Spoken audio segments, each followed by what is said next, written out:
देवळी तुमसर या राज्य महामार्गावर मद्यधुंद कार चालकाने मजुरीवरून परत जाणाऱ्या एका सायकल स्वारास उडविले। त्यात त्याच्यासोबत असलेला दुसरा इसम सुदैवाने थोडक्यात बचावला। त्यापूर्वी शाळेतून कर्तव्य बजावून परत येणाऱ्या शिक्षकाला कारने कट मारली। सुदैवाने ते शिक्षकही थोडक्यात बचावले। कारने धडक दिल्यानंतर कार चालक घटनास्थळावरून फरार झाले। गंभीर जखमी त्या मजुराला भंडारा येथे रेफर करण्यात आले आहे। या अपघातात गंभीर जखमी त्या मजुराचे नाव मनोज परसागडे, राहणार माकडे नगर, तुमसर असे आहे। मनोज हा देवळी येथील एका रेस्टॉरंटमध्ये नोकरी करतो।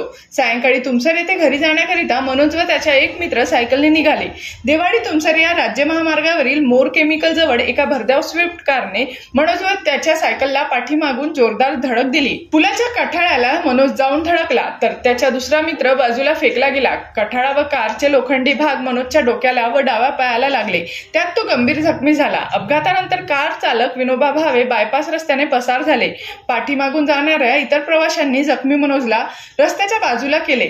या अपघाताची माहिती पोलीस निरीक्षक नरेंद्र हिवरे यांना भ्रमणध्वनीवर देण्यात आली। मनोजला पोलिसांच्या वाहनातून उपजिल्हा रुग्णालयामध्ये उपचाराकरिता नेण्यात आले। उपजिल्हा रुग्णालयातील डॉक्टरांनी प्राथमिक उपचार करून मनोजला भंडारा येथे रेफर केले आहे।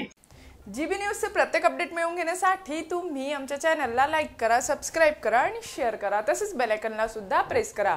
आपला जिल्हा, आपली बातमी, जीबी न्यूज भंडारा।